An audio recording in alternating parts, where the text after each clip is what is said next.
الله الرحمن الرحیم ورفع ابویه علی العرش مور پلاری ځان ته رانږدې کړ تخته وخروا له سجدا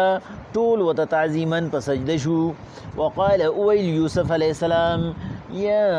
ابتی ای پلاره زما هذا تأویل الرؤیا دا تعبیر د زما د خوب من قبل چې ما لیدلی و مخکې یعنی څلوېښت کاله مخکې قد جعلها ربي حقا چې زما رب نن رښتیا کو وقد احسن بي او ما باندې بل احسان هم کړی اذ اخرجني من السجن کله چې زه راوویستم د جیلخانې نه وجاء بكم من البدو او تاسو یې را راوستې د بانډې نه من بعد پس د هغې نه ان نزع الشیطان بیني وبین اخوتي چې شیطان دشمنی اچولی و بغض حسد اچولی و پا منزما و درونو کی ان ربی لطیف لما یشا بیشک رب زما ډیر باریک لیدون کې دی چاته چې خوښشي انه هو العلیم الحکیم بیشک هغه پوه دی او حکمت والا دی رب ای رب زما قد آتیتنی من الملک تا را کړی د ماته بادشاہی وعلمتنی من تأویل الاحادیث او زه دې پوهه کړی ما په طریقه د فیصلو فاطر السماوات والارض ته اول پیدا کوونکی د اسمانونو او د ځمکې انت ولی فی الدنیا ته زما دوستي په دنیا کې والآخرة او په آخرت کې هم توفنی مسلما وفات کې ما په حالت د ایمان کې ولحقنی بالصالحین را پامی سي د نیکانو په ډله کې ذلک من انباء الغیب دا د غیب هغه خبرونه و نهیه الیک حضور چې منګه تا ته وحی کړو وما كنت لدیهم اذ اجمعوا امرهم ته نوی موجود په هغه وخت کې چې کله دی مشوره کوله د خپل تدبیر په باره کې وهم یمکرون او چې کله یې تدبیر جوړ کړو وما اکثر الناس او اکثر د خلکونه هغه هدایت طرف ته نه راځي ولو هرست بمؤمنین اگر کته ډیر لالچو کې پیغمبر علیه السلام چې دی ایمان وروړي وما تسألهم علیه من اجر تو خود دین په دی باندې دنیایي مزدوری نه غواړي ان هو الا ذکر للعالمین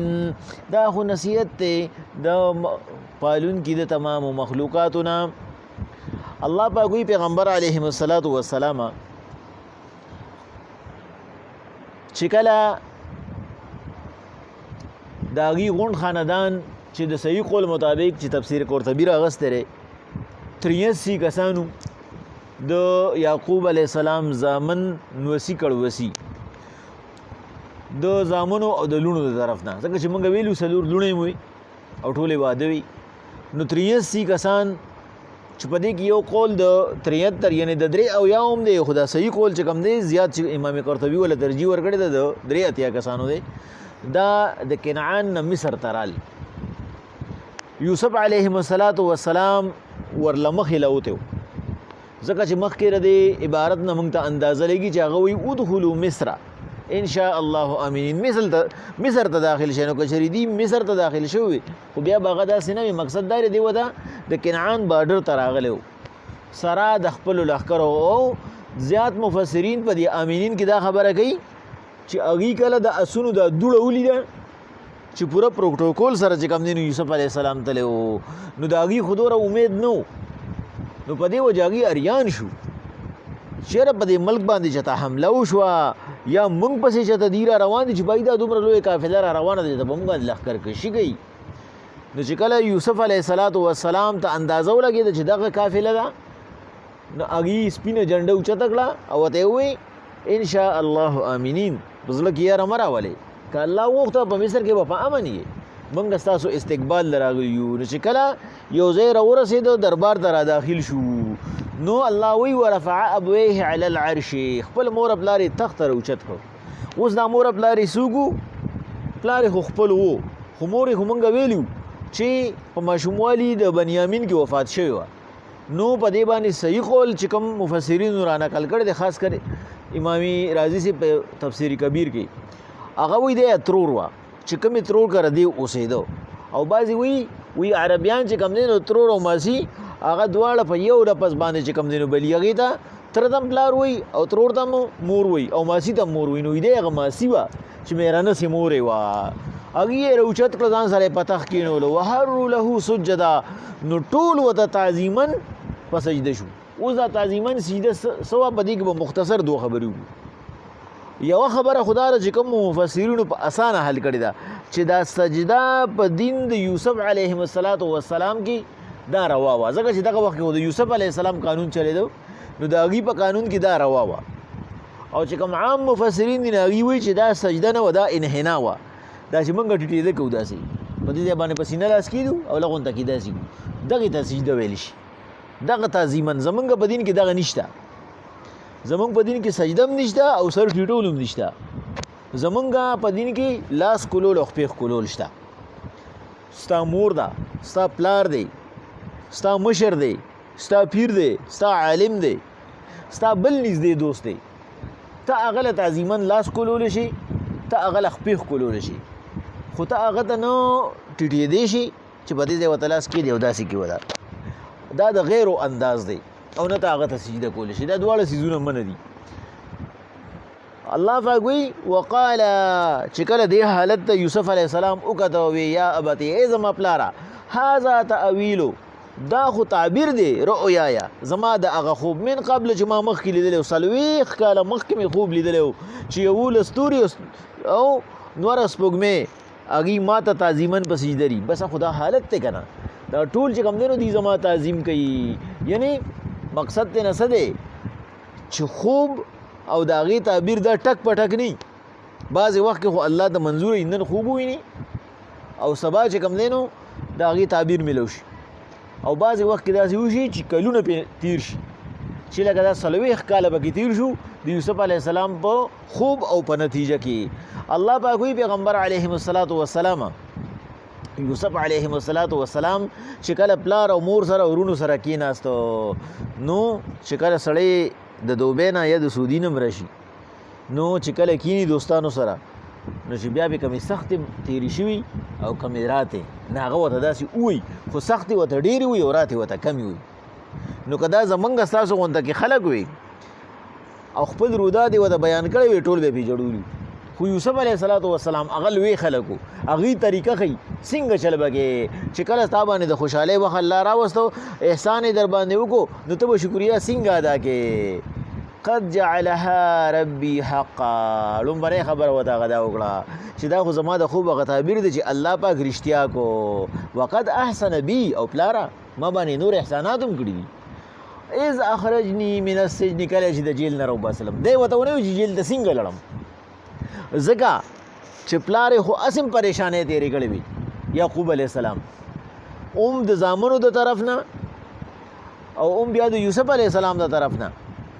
نو په دې وجه باندې نور یې نه پریشانه کوو. نو دی ورته ونه وایي چې څنګه جیل ته لړم نه وایي چې الله د جیل نه راوباسلم. یعنې مقصد دا دی ما باندې هم ګورې سختې تېرې شوي دي پلاره زه پکې جیل ته م تللی ما. وجاء بكم من البدو او تاسو ما ته د بانډې نه ښار ته راوستئ. یعنې دا ترقي الله پاک ما له راکړه چې تاسو یې د غربت نه راوباسلې او بالکل چې کوم دی نو بادشاهۍ طرف ته یې راوستې. ومن بعد ان نزع الشیطان بیني وبین اخوتي او دا ټول احساناتو سره سره دا را باندې پس د هغې نه وکړو چې کله زما او د ورور ترمنځ شیطان بغض او کینه واچوله. ځکه چې هلته کې هورونه ماف کړه که نه وی لا تثریب علیکم اليوم په تاسو باندې ملامتیا نشته. نو دی ونه وي چې زرونو کوی ته م غورځولی د کوی خبره پکې را نه له تاسو وکته که نه د کوی خبره پکې نشته. یعنې چې یو سړی دی یو پیره ماف کړو بیا هغه له مه پیغورونه ورکوه ما هغه ملامته کوه بس چې ماف شو نو ماف شو. نو دلته کې هغه د رونو د کوی خبره نه کوي ورته وایي شیطان زما او د رونو ترمنځه لغونته بغض او حسد اچولی و. نو د هغه امتحاناتو نه پس الله په ما دوره احسان وکړو چې دې حالت ته یې راورسولما. یعنې په ان مع العسر یسرا دا خبره ورته کوي چې د هرې سختۍ نه پس اساني وي خو چې انسان په هغې باندې لغونته کې صبر وکړي. ان ربي لطیف لما یشاء ځکه چې زما رب ډېر باریک لیدونکی دی. هغه هره خبره نوټ کوي. هغه رب هره خبره نوټ کوي. هغه د انسان هر یو قول او فعل ته ګوري. د انسان د پخپله هیر شي انسان یې ډوسه ګڼي نه. په قیامت پر ورځ باندې پیغمبر علیهم السلام وایي الله پاک باندې د انسان د پاره داسې نیکې هغه یو چې د دفتر هغه خبره هم مونږ کړې وه چې هغه د چې کوم دی نو هغه کلمه ویلي او د کلمې هغه دغه چې کوم دی نو هغه چوټۍ به پیغمبر صلی الله علیه وسلم راوباسي خو پیغمبر صلی الله علیه وسلم د هغې نه علاوه یو حدیث مبارکه دی چې د دې انسان دپاره به الله پاک داسې نیکۍ راوباسي دا انسان به هغه نیکۍ اړو دوی حسابولي نه چې په هغې کې یو نیکي د ارادې هم ده چې موږ وایو مړه اراده خو دروغي ده چې یا زړه یا نه بس تبلیغانو دی لکه اراده وکړه په اراده هم نیکي ده نو د ارادې د دې یوې نیکۍ پته به بیا هلته کې لګي چې سړی به یو نیکۍ پسې ګرځي او نه به مور تیاری نه به پلار تیاری نه به ښځه تیاری نه به رونه او نه خپل خپلوان او نه دوستان او دا د ارادې هغه یو نیکي به بیا په کار راځي دې به وایي چې کاش دا ما هر وخت کولی وګوره د دې خو غټ قیمت دی نو الله پاک بوله هلته کې داسې قسمان نیکي راوباسي چې هغه نیکۍ ته به دې هریان دریان شي ځکه دلته کې یوسف علیه السلام وایي چې لطیف لما یشاء لطیف ویلی شي ډېر باریک کتو ته چې د هغه نه هیڅ قسم څیز هغه نه پاتې کېږي انه هو العلیم الحکیم بېشکه الله پاک پوهه دی او حکمت والا دی رب ای رب زما قد آتیتنی من الملک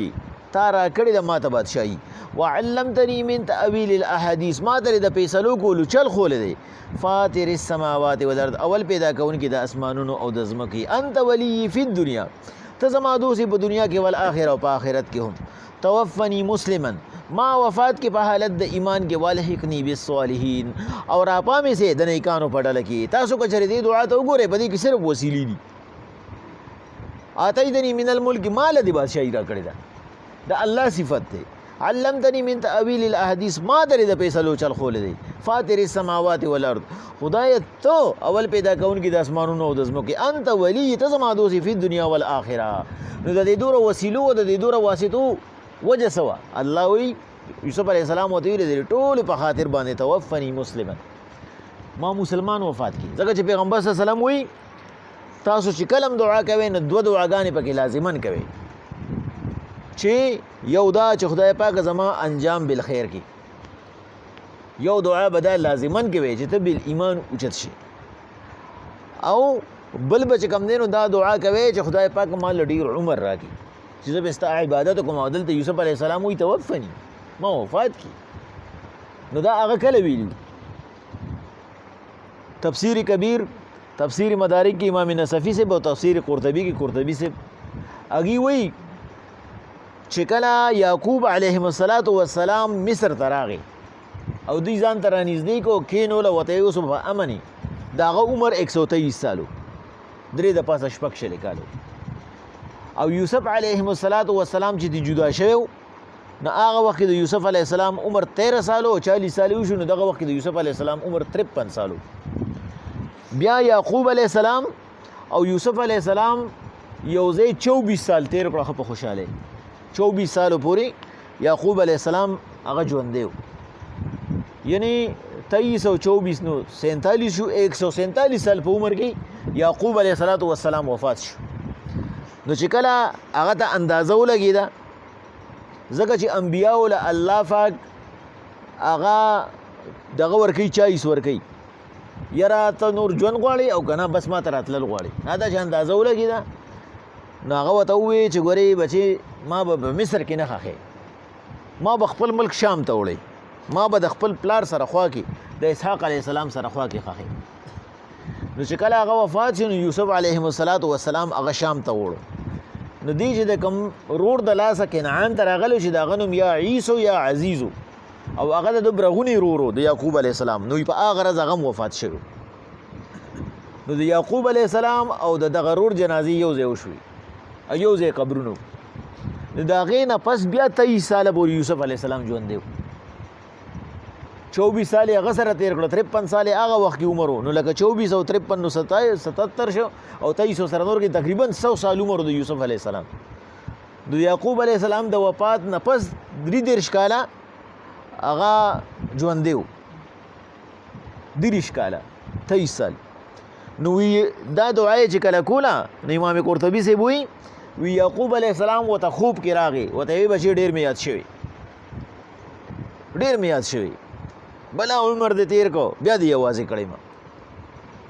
نو یوسف علیه السلام د الله پاک نه دا دعا وکړه چې وتوفنی مسلمان، خدای پاکه بس ما وفات کې په حالت د ایمان کې. د دې نه مقصد دا نه و چې ما له اوس وفات راکړي، دا و چې کله مې خدای پاکه وفات کې د ایمان په حالت کې مې وفات کې. والحقنی بالصالحین، او تمام ملحق کې تمہارا پاسې یو ځای د نیکانو خلکو سره. نو چې کله یوسف علیه السلام وفات شو نو د هغه په خښولو باندې بیا وی جګړه شوه. امام قرطبي چې کوم دی نو دا تاریخي واقعات رالی، هغه وی بیا جګړه شوه. څه خلکو ورته وی دی به موږ د دریای نیل نه دې طرف ته خښو، او څه خلکو ورته وی دی به موږ هغه طرف ته خښو. نو چې د یوسف علیه السلام تابوت به کوم ځای کېښود نو په هغه علاقه کې به پسلوم سیوا وشو، یعنی کې به خو د سینګه قبر به ولو که نسته خښ به یې کو نه، هغه علاقه به سرسبز و شاداب شوه. نو هغه بلې علاقې خلک ورپسې راغلل، بیا نه دا زمونږ حق دی، نه هغوی به ترې نه اخوا وړو. نو اخره فیصله په دې وشوه چې په دریای نیل کې یې ښخ کړو. چېرې دا اوبه چې کوم دي دا هم په یو طرف باندې ځي، هم په بل طرف باندې ځي. او یوسف علیه السلام خپل خاندان ته وصیت وکړه چې کله تاسو د مصر نه وځئ، دا د هغې یو بله معجزه وه چې کله تاسو د مصر نه وځئ ځئ شام ته، نو ما به ځان سره وړو، زما صندوق به وباسئ وړی به. نو چې کله موسی علیه السلام وته نو لارې نه مونته، د شام لارې نه مونته، لاره ترې نه روکه شوه. د ټول بني اسرائیل چې راغلي 83 کسان وو، دغه وخت کې وایي 2.5 لکه کسان دی وته د مصر نه شام ته واپس له، چې فرعون ورپسې و، لار ترې روکه شوه. نو یو کس ورته ووایي چې ما ته دا خبره چې کوم دی نو خپل مشرانو کړې ده چې یعنې یوسف علیه السلام وصیت کړی چې ته کله تاسو کله بیا وځئ د مصر نه شام ته ځئ نو ګورې ما به ځان سره وړی، ما به مصر کې نه پرېږدی، زما تابوت به ځان سره وړی. نو وایي موسی علیه السلام وایي چې داسې به څوک وي چې هغوی ته به معلوم وي. نو هغوی ورته یو بوډۍ وښوله چې د ډېرې زمانې یوه بوډۍ ده. نو هغه بوډۍ ته موسی علیه السلام ووایي چې تا ته هغه صندوق معلوم دی؟ هغې ورته وایي چې او معلوم دی راته، خو زما شرط دی، زما شرط به منې بس بیا به درته صندوق ښیم چې په کوم ځای کې دی. موسی علیه السلام ورته وایي چې ما ته هر څه منظور دي، خو لار روکه ده. وی هغې ورته وایي چې که چرې ته د الله نه سوال کې چې په جنت کې راته تا سره په ګاونډ کې محل راکوي، بس ځای درته ښیم.